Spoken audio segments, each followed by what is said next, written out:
Welcome to the Union Views podcast.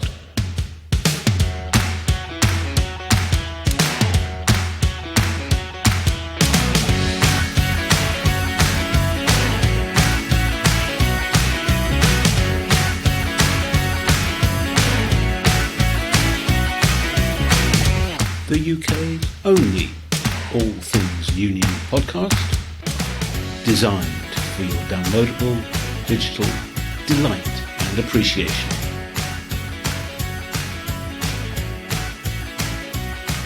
In this special episode, why the Matchgirls strike of 1888 is still relevant today, and the campaign for a permanent memorial.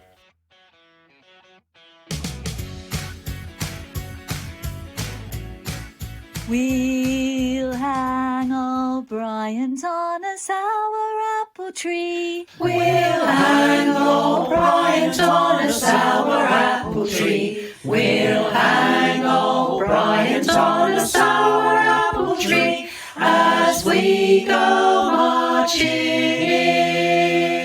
in. Glory, glory, hallelujah. That was the Pete Dunhill Choir singing the Matchgirls song, taken from the Working River collection of songs. The Matchgirls strike of 1888 holds a special place in British history. It is often cited as one of the first recorded industrial disputes, if not the very first.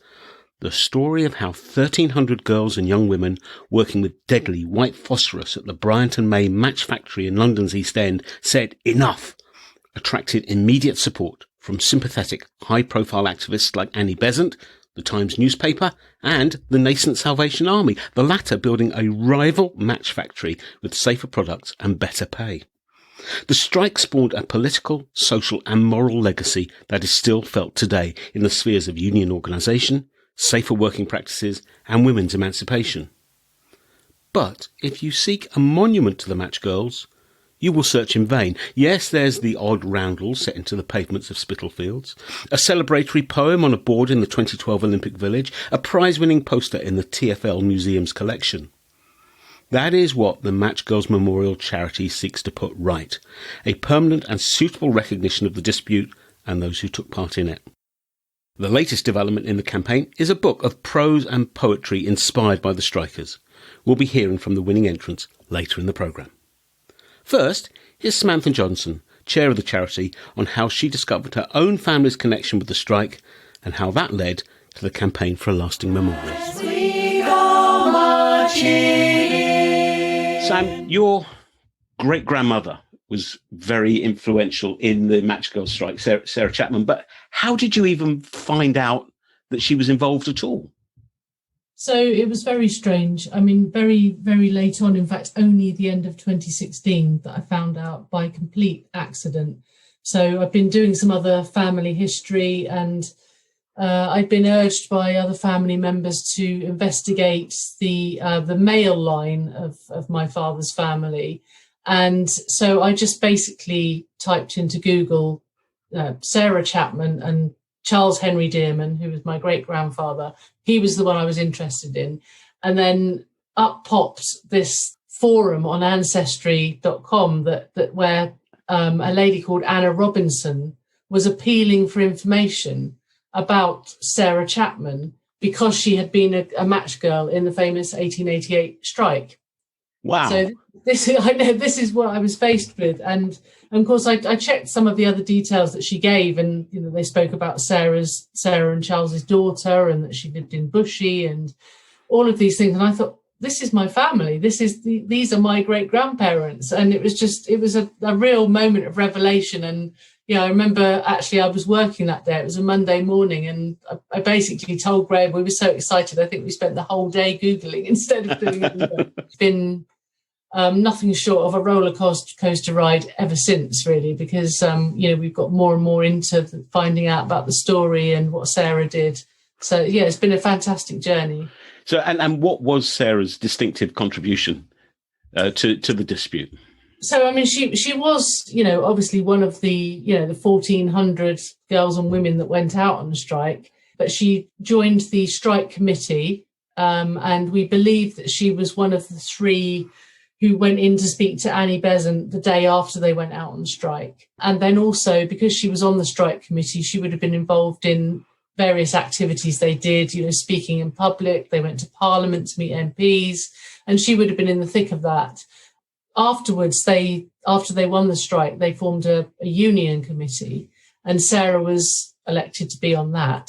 But I think the one thing that makes her stand out from the others is that she was the first one to be chosen to represent them at the TUC later that year. I think during the strike, she was one of a number of them that were kind of, leading the kind of call for change, etc., and speaking to the prominent people of the time in the newspapers and the MPs and Annie and her colleagues in the Fabian Society, etc. But I think that's the thing for me that does make her, stand out, because what it says to me is that they wouldn't have elected her to represent them if she hadn't been a strong, forceful power for them, during the strike. So I think that kind of speaks volumes. Gosh, what a story to come across and to develop, and it led to the formation of the Matchgirls Memorial Fund charity. So that's right. Yes, yeah. So I mean, basically, as I said, we discovered this in late 2016, and the first thing that happened was, that we went to discover Sarah's grave. So Anna Robinson, who actually it turned out had written a whole thesis about Sarah. We tracked her down and found out, and she was able to tell us where Sarah's grave was. So we went to find that. And that kind of kept us interested for a year, because we told you before of the campaign, we have to try and save the grave from being mounded. But then as we got more and more into the story and found out more and more about it and did more research, we just realised what just an amazing story it was. And significantly was that there was no permanent memorial to the Matchgirls in the East End. And we felt that this was definitely something that needed to be corrected.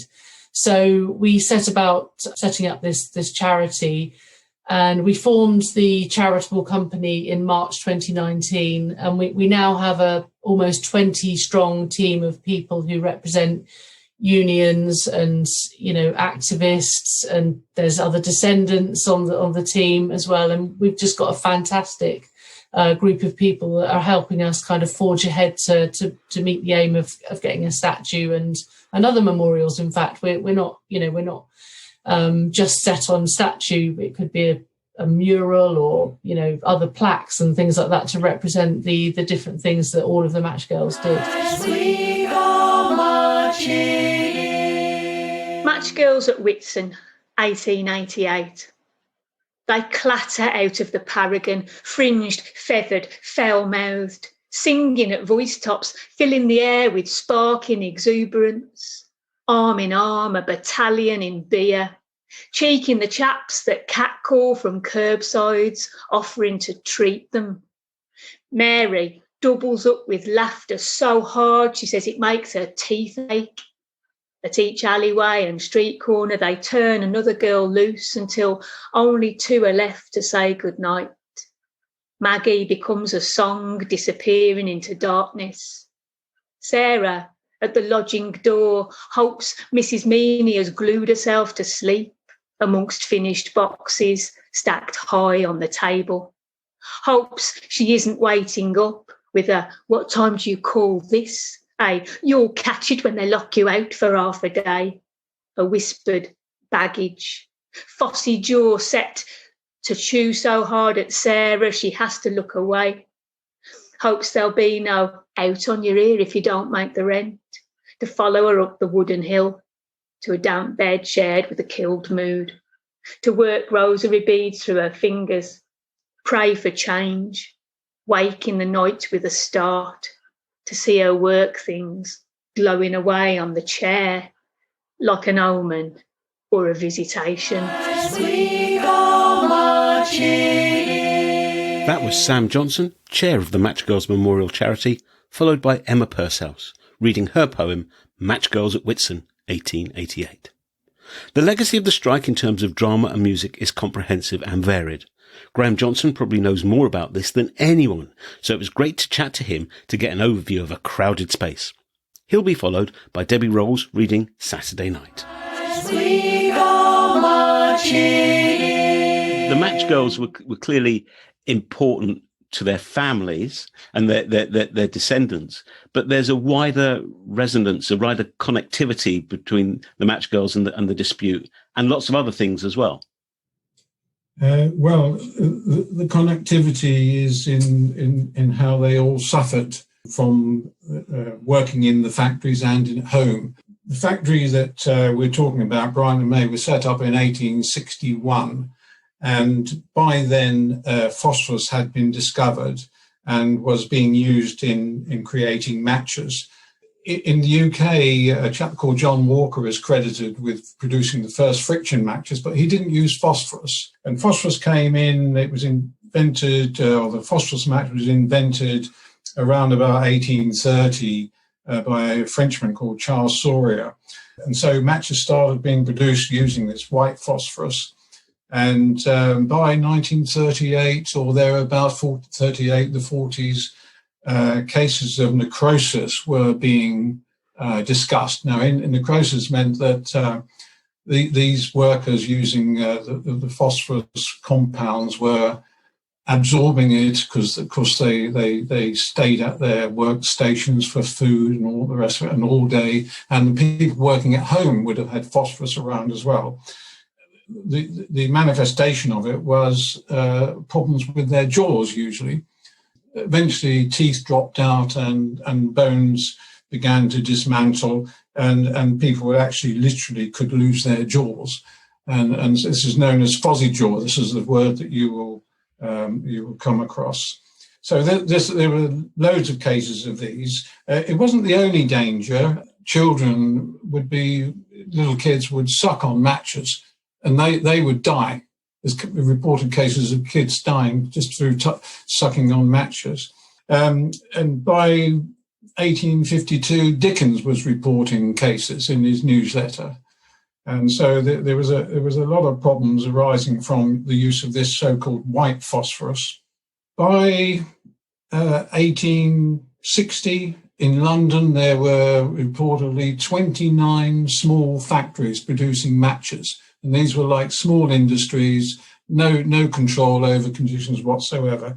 And then in 1861, the Bryant and May factory opened. They took over an old candle factory and crinoline factory in Fairfield Road. So the fuzzy jaw was a problem. Numerous cases were reported. Even in the 90s, they were still producing, I've got a figure here of something like 36,000 million matches, all using this so-called white phosphorus. Wow. And so the problems were everywhere. But it didn't. The production process didn't have to be quite so dangerous, did they? Because the Salvation Army set up an alternative match factory, I believe. Yes, red phosphorus was invented, which was safer, but more expensive, difficult to actually produce, and much more expensive. And so, despite the fact that this was available, many factories, including Bryant and May, continued using the white phosphorus. But the Salvation Army, William Booth, of course, had ideas of what he thought he could do to change society. And one of the things he did was to set up a factory using red phosphorus, where not only were the working conditions safer, but they also paid his employees more money than was usual. This was set up in 1891, ironically only about half a mile from the Bryant and May factory. They went into production, and it was called the Lights in Darkest England, their products. Unfortunately, they eventually went out of business some 10 years later because of the costs involved, but they had made a huge impact. And eventually, by 1906, there was a thing called the Berne Convention in Europe, when European countries came together to try to see what they could do about the use of white phosphorus. European companies signed up saying they wouldn't use it, but the UK didn't. And I've yet to identify exactly why the UK wouldn't sign up to it. But eventually, the UK industry was controlled by an act which banned white phosphorus, and that didn't come in until 1908. But even then, the companies were given 2 years to get away from white phosphorus. So it wasn't actually illegal to use white phosphorus until after 1910. Gosh. So over 20 years after the Matchgirls strike. Yes. My goodness. Yeah. My goodness. Yeah. And of course, but the Matchgirls strike, as well as eventually leading to the banning of white phosphorus, has spawned much interest and respect and admiration, which expresses itself in all sorts of artistic endeavours, doesn't it? I mean, the impact the strike had culturally, shall we say, manifested itself first of all in 1939-40, when Robert Mitchell wrote a play in 1940 called The Matchgirls, and this went round the country because he was with the Unity Theatre in London, and there were branches of the Unity Theatre throughout the country. So this went round the country, and it even went. I've got records of it being in Australia in 1945 in Sydney. It was a tragedy, as much as the heroine dies in the end. But it wasn't until the middle 50s that we began to see what we know, most people know today, which are musicals about the Matchgirls. And this was, again, put together by Bill Owen and Tony Russell, who wrote the lyrics. And this musical eventually made it into the into the West End in 1966. But at the same time, there was another musical in the West End called Strike a Light. And this was by a lady called Joyce Adcock. And she started her life working in the Leeds Arts Centre. And her play had gone around Glasgow and other places. And her musical had gone to Glasgow and eventually ended up in the Piccadilly Theatre in the West End. I've got so used to saying East End, I can't say it. In the West End in 1966. And the interesting thing about her play particularly is that all the other plays, with the Matchgirls, they use a first name only. In Strike a Light with Joyce Adcock, her lead character is Sarah Chapman.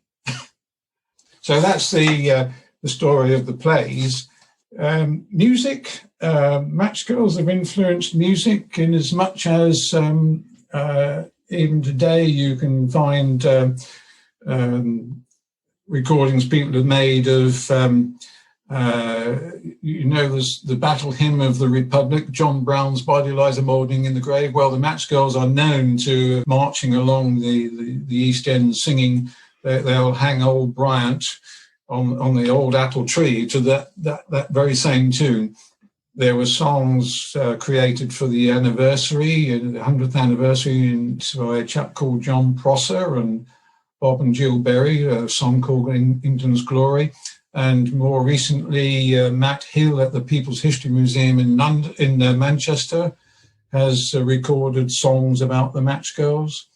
But I suppose the most common thing that people will probably know of is a piece of music called Spark Catchers, written by a young composer called Hannah Kendall. And she had her first performance at the Proms in 2017.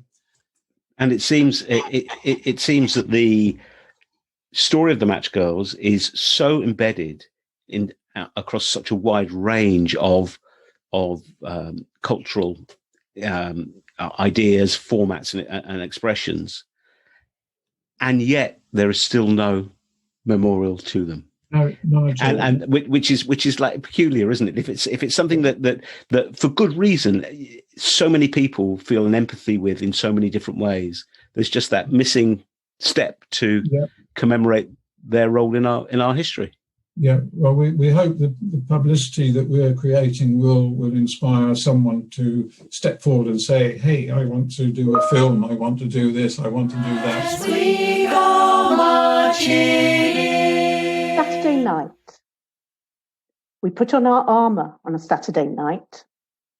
Dress, pressed as well as can be, sponged down, then placed between bedstead and mattress. Boots blackened with soot, so the scuff marks won't show. But it's our heads that make other heads turn. The heavy earrings that sway when we walk. Hats make a statement. Feathers floating above us in all colours of the rainbow. The dockers might unload goods from faraway places, but we let them know there is nothing more exotic in the East End than us, nor anyone more determined. We're not looking for whistles, a glass of gin, or good-looking boys. We're here to find support, to tell our story. Tonight, we're speaking to the Trades Council, listing the reasons why we had to strike. How Bryanton may find us, made work dangerous, refused to listen to our grievances.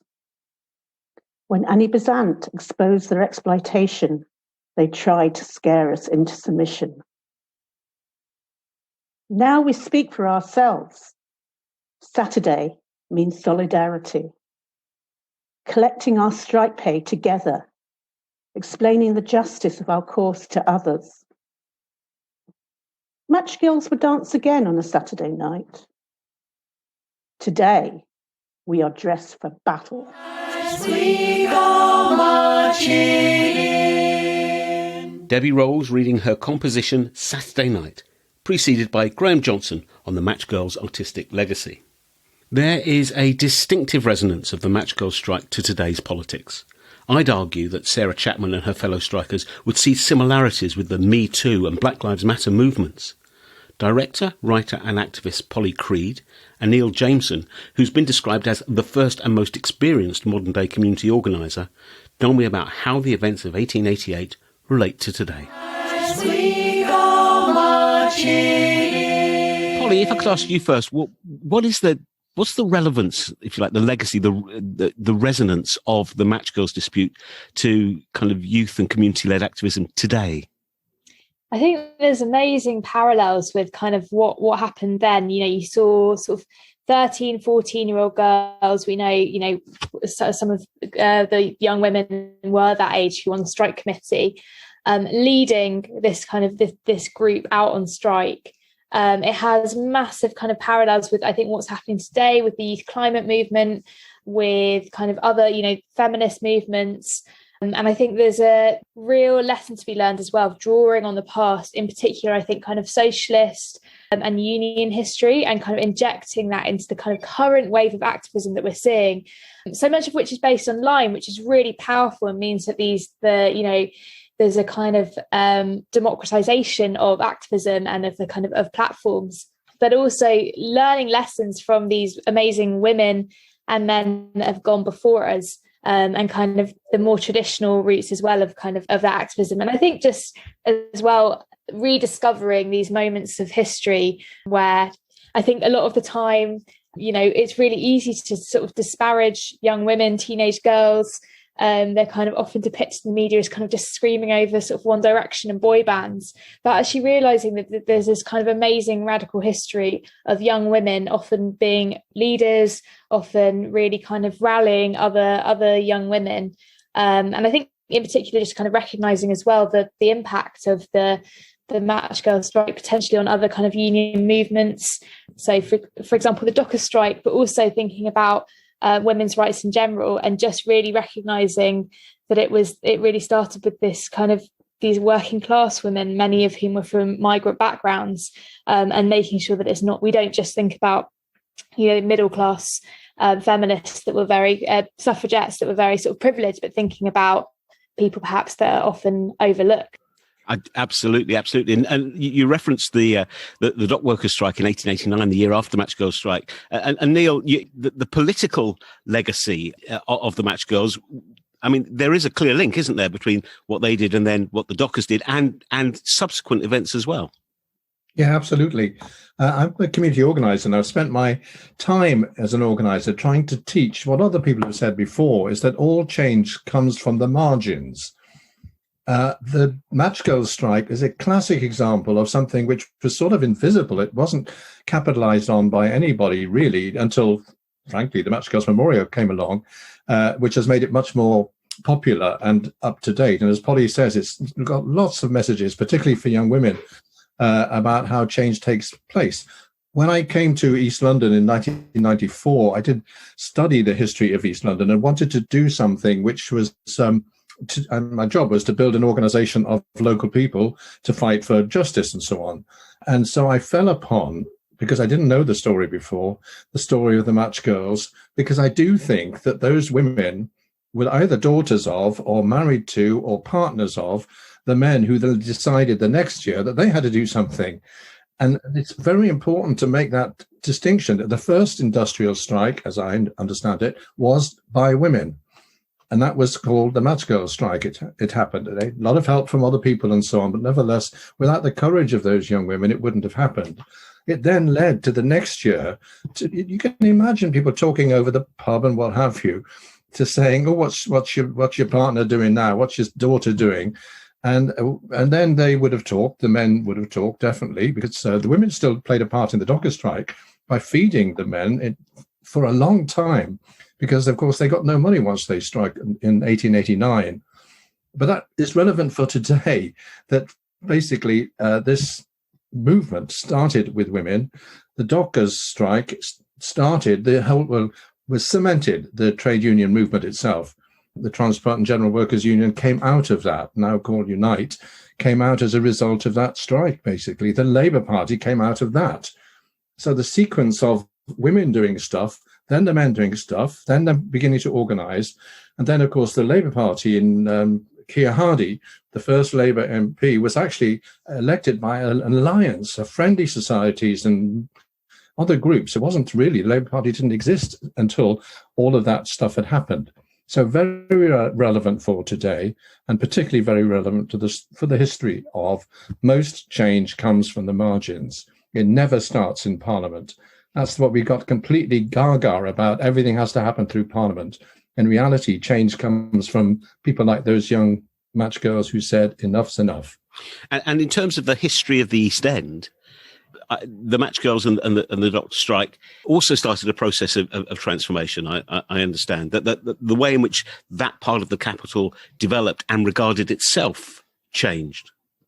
Yes, absolutely. It was a combination of bad conditions, of course, by what seemed to be Bryant and May. I'm a Quaker myself. They were Quakers. But the Quakers led the abolition of slavery stuff. So none of us is perfect, which is very good. But without the Matchgirls striking, the Quakers would not have known that they were, or wouldn't maybe not even have cared, that they were causing such distress and such physical harm to these young women whose only way of getting any resources was to work there, whatever happened. It was also very relevant to this formation of the Salvation Army and this combination of the army then, much more radical than they are today, setting up an alternative factory for making matches that don't poison people. That was a very good action by the radical Salvation Army, by William and Catherine Booth. All of those fantastic things happened around about that time, which leave us what we are today.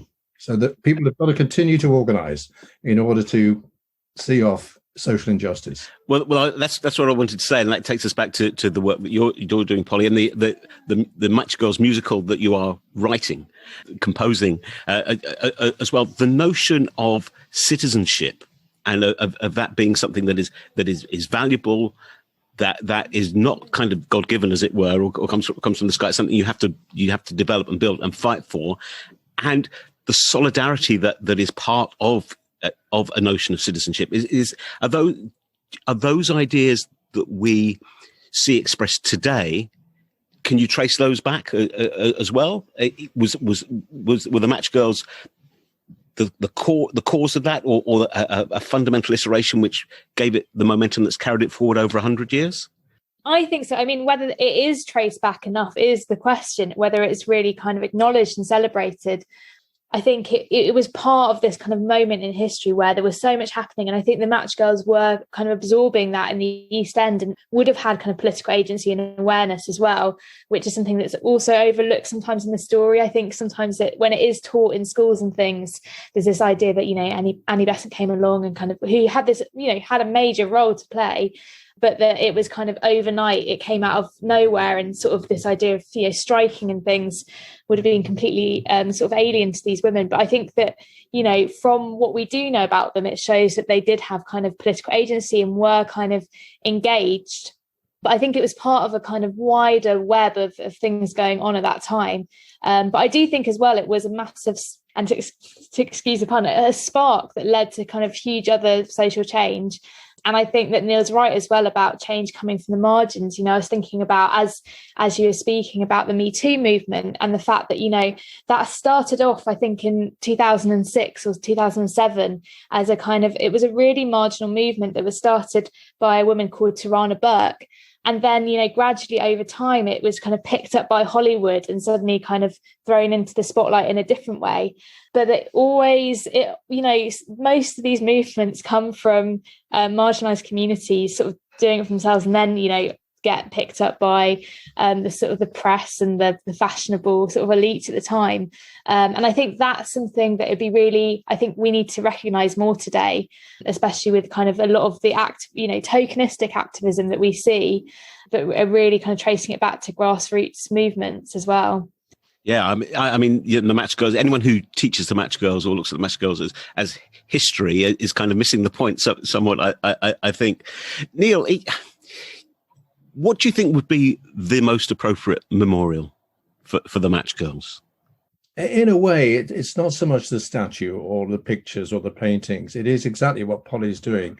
We've got to fight this narrative, negative narrative, that change comes from Parliament, sometimes from the king or the queen. People are taught. When I did history, it was who was king at the time. They had more power than now. But basically, there would have been people like the Matchgirls always. And of course, they exist everywhere.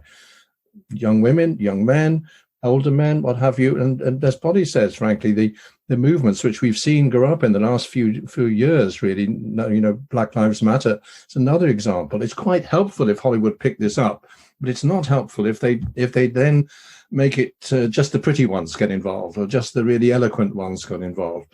Those young women must have been a mixed bag of poor girls who somehow had the backbone, enhanced by a few celebrities coming along. Annie Besant, George Bernard Shaw, of course, played a significant part as an ally of them. You need these allies. The press were very helpful then. The press now are so narrow, and people don't turn to the press for much, really.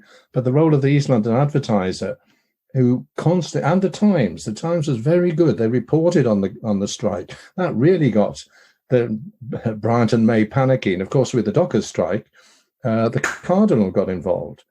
So there were alliances which are quite difficult to do these days, particularly with press, because really there's only one or two newspapers that would report on something as this as something serious rather than frivolous and troublemaking or something.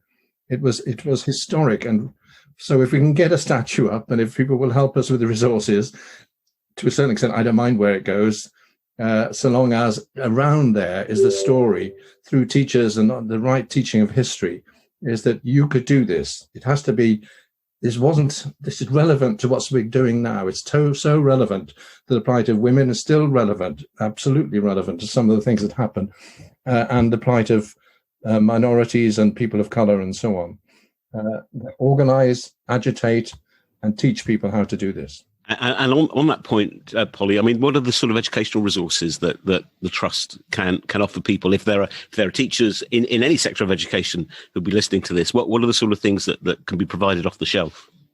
So we have, together with Louise Jordan, who is a musician and songwriter, together we've created a kind of a pack that's a 6-part pack that is an introduction to the Matchgirls story, but also a kind of delve into the world of protest songs. So connecting the story of the Matchgirls with today, and that's available on, the first video is available on YouTube, but if people want to get in touch and access the full series, they can access that.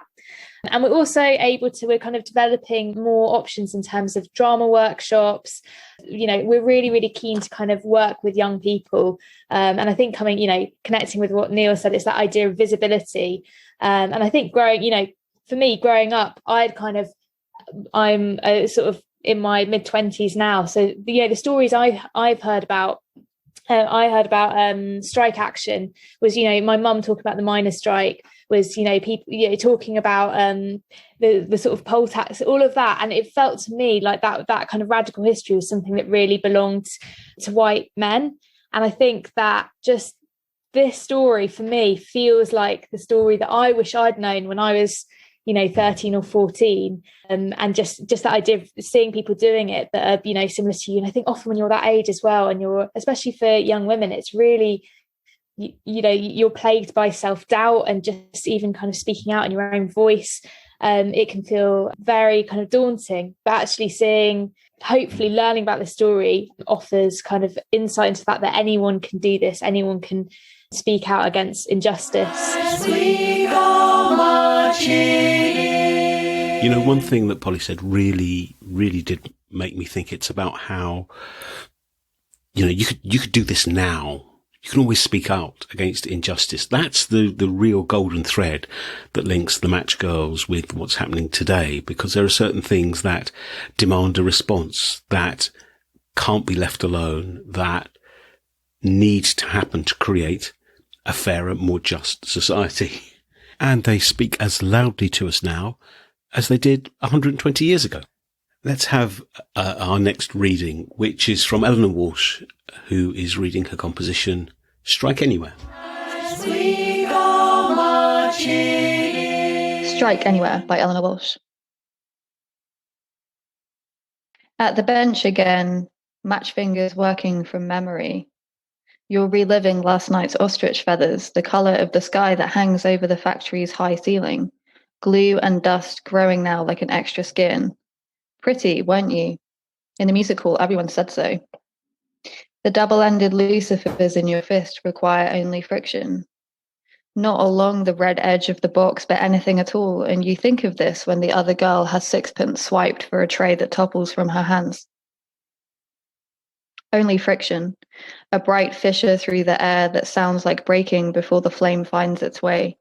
And you made it yourself, didn't you? Admit you're becoming ostrich egg. Bulge under the jaw and tooth cracking sound, pushing scared fingers into your throat where it swells. You're heavy enough to drown, growing new bones. You are incubating, pipping.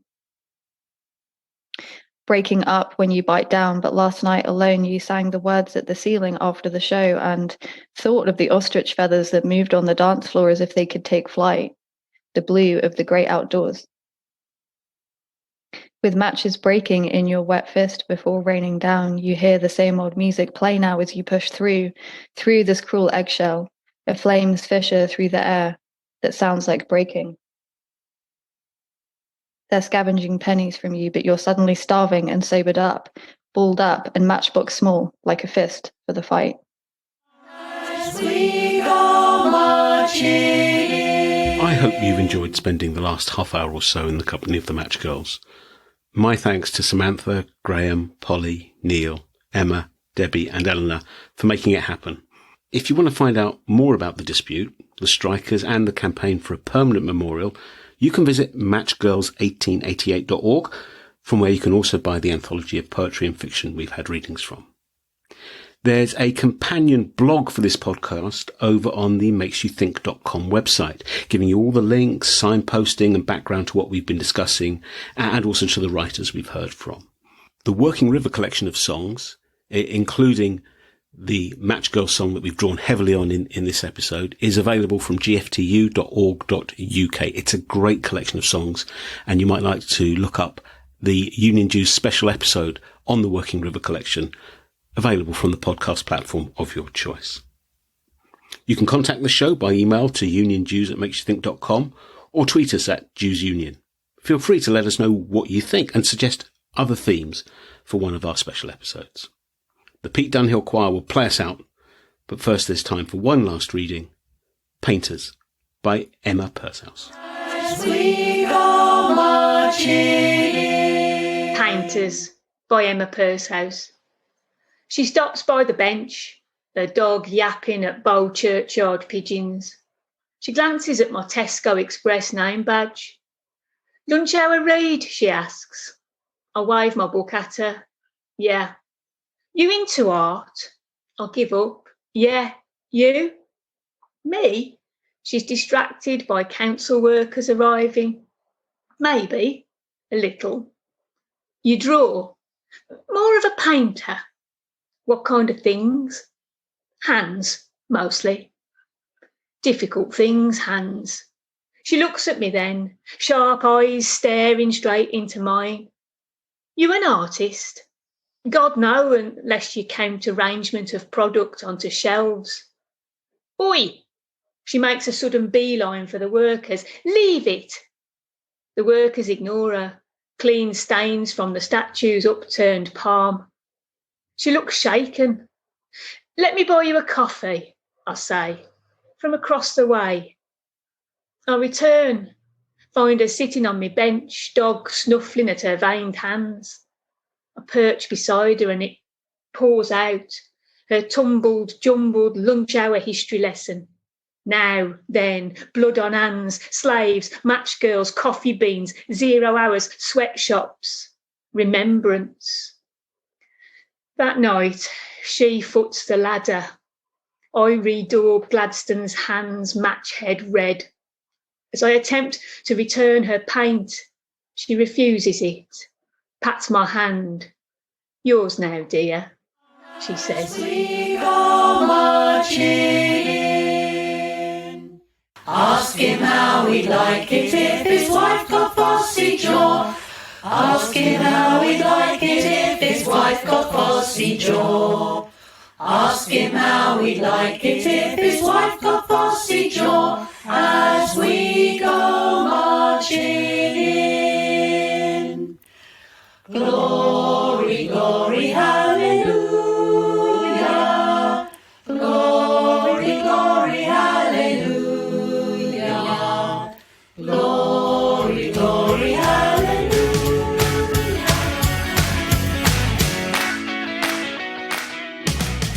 The Union Dues podcast is presented by me, Simon Sapper. It is a Makes You Think production.